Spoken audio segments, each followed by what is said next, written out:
Welcome to PedsDocTalk TV. I am Dr. Mona, a board-certified pediatrician and mother to a toddler, and we're going to be talking all about milk today, a highly requested topic on my Instagram community at PedsDocTalk. We're going to be talking about when to introduce it, why we give milk, plant-based alternatives if you don't want to do cow's milk, what about toddler formula, how to introduce milk, and how much your child should be drinking.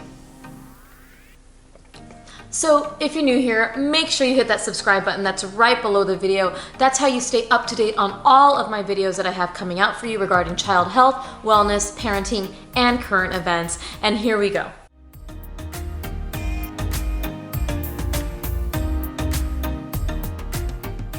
So before I continue with all things diet and nutrition regarding your child, make sure you talk to your child's clinician regarding personal recommendations. This is going to be very important, especially if your child has a milk protein allergy or is lactose intolerant, so they can guide you on the best recommendations for your kid. When to introduce milk. So if you are breastfeeding your baby, you are going to be breastfeeding your baby as long as desired by you.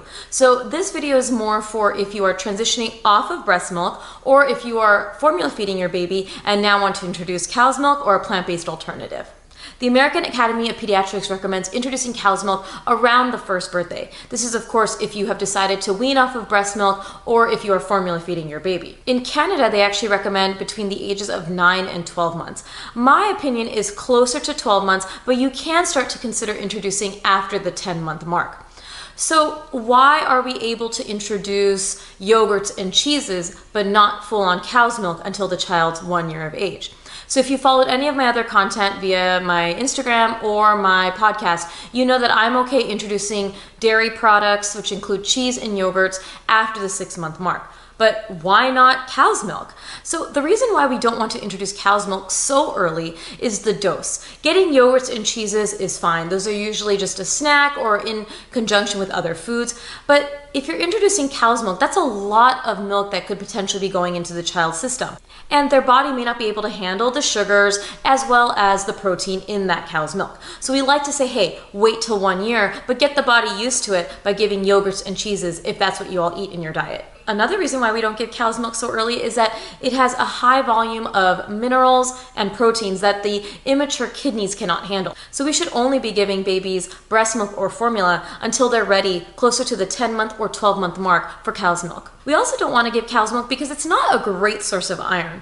We want to give breast milk or formula to provide the well-balanced nutrition that an infant baby needs. Now, close to 10 months or above, the reason why I'm okay giving milk at that age is that, again, we have introduced other forms of dairy, which includes yogurt and cheeses.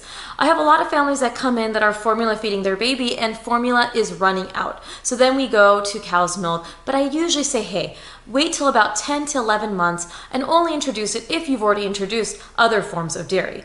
So for my breastfeeding moms, again, it's whenever you decide. So whenever you are deciding to wean your baby off of your breast milk is when you can decide to start incorporating cow's milk. There is no rush to this, but just say you have a toddler and you are weaning off of breast milk and you want to start introducing some cow's milk or a plant-based alternative in conjunction with the breast milk, you can go ahead and do so. So why do we recommend whole milk as the first milk we give toddlers? So my personal opinion is that there are many options. You do not have to give cow's milk. You can also do a plant-based alternative. I have a lot of plant-based families. I have a lot of families who themselves don't drink cow's milk. So there are alternatives that you all can decide. Now, we recommend cow's milk because of how nutritious it is in supplementation to a healthy diet. Whole milk has vitamins, which include zinc, vitamin A, it includes protein as well as healthy fats. It also is a good source of calcium. All of these are essential for healthy growth and development. But Dr. Mona, does my child need milk? They eat so well. They eat a well-rounded diet.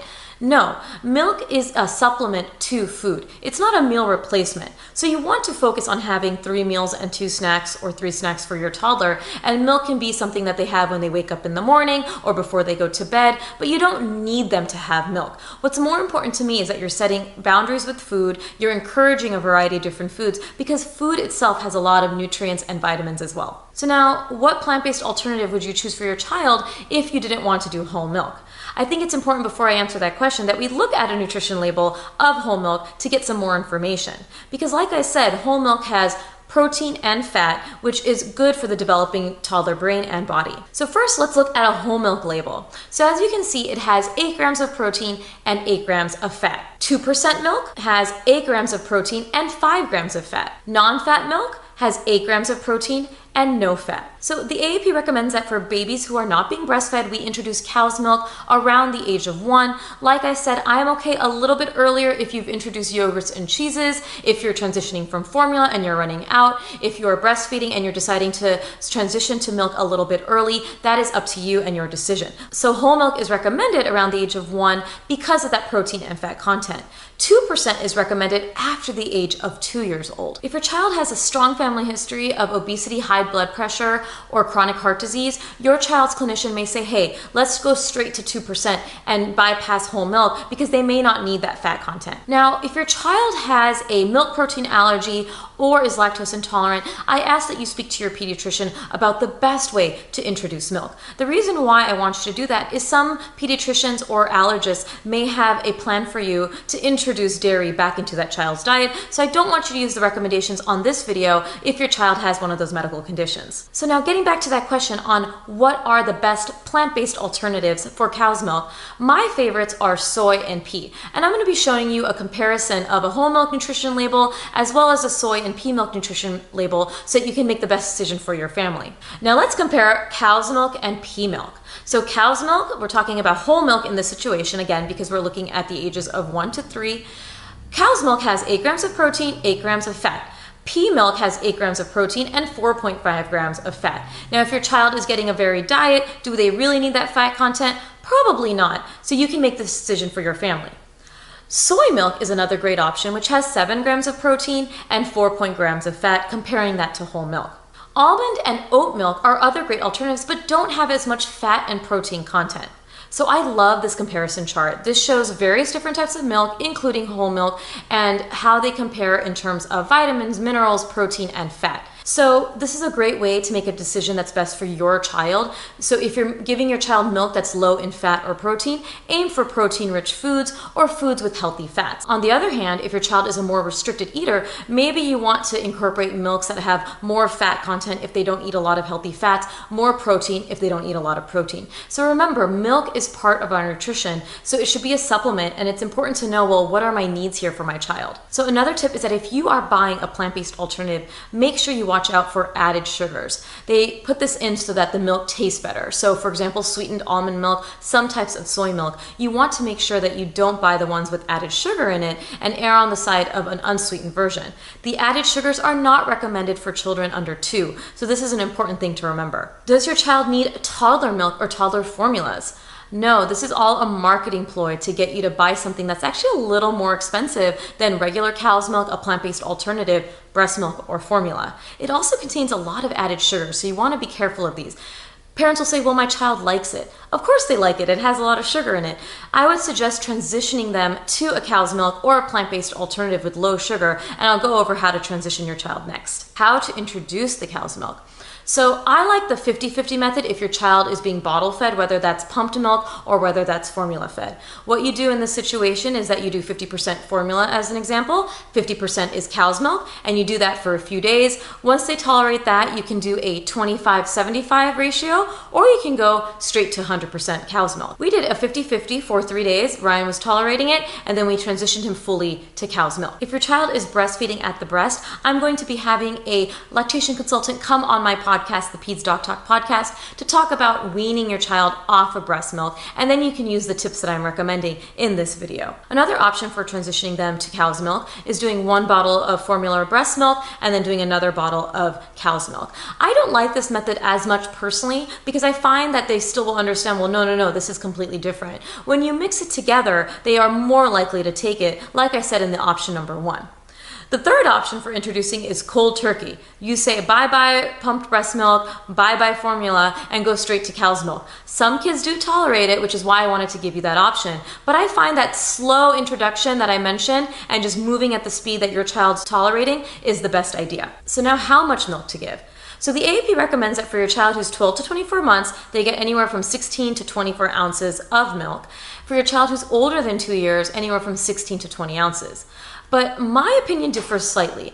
If your child is eating well and refusing milk, I don't need you to force it on them. You can create a routine, obviously keep offering it to them, but you can't force that milk down. When a child is eating well, that is my dream. Awesome. Milk, remember, is a supplement to what they're eating. I advise that you don't introduce milk with the meals. Milk should be, again, separate. Water should be with the meals. You don't want them to fill up too much on milk and then not eat. So recommendation is water with meals, milk as an adjunct throughout the rest of their day. Try to cap out at 24 ounces of milk in a day. The AAP set those ranges. I have more of a maximum range that I recommend. Minimum just depends on the child. So as an example, my son Ryan, who's 13 months old, only drinks about 14 ounces of milk a day. And we do a variety of different things such as yogurts and cheeses and a healthy varied diet. So now why do we max out at 24 ounces? Well, one, milk is very filling. So if they're drinking a lot of milk, they're not going to be eating as much. And that is why I don't want milk with meals. I would prefer water with meals. And I also want to introduce milk where we're not doing more than 24 ounces. Another reason why we don't want to do too much milk is that too much milk can lead to iron deficiency anemia, which is a low hemoglobin count, low iron. This is important because iron helps our cells in our brain. So going too much and filling up on milk means less iron-rich foods. So that is why iron is usually screened at well visits, usually around the 1-year mark, 18-month mark, or 2-year mark. Thank you for tuning in today. Make sure you hit that thumbs up sign, comment below, and make sure to subscribe to PedsDocTalk TV so you can stay up to date on all of the videos I release, and also just support me and this channel. Follow me at PedsDocTalk on Instagram and subscribe to the PedsDocTalk Podcast, and I'll see you next week.